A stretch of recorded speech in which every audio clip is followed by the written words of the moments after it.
Hi, I'm Andy, working for Bosch as a business development manager open source in the business unit cross-domain computing solutions.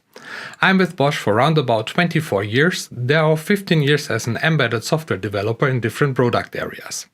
Since end of 2016, I'm working in the area of autonomous driving, bringing open source to automotive.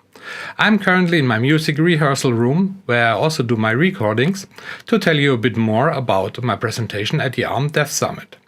I will talk about autonomous mobility of the future and open collaboration, and you will get insights about how software is eating the car, future automotive software development, and how open technologies and open source helps to collaborate in a changing automotive market.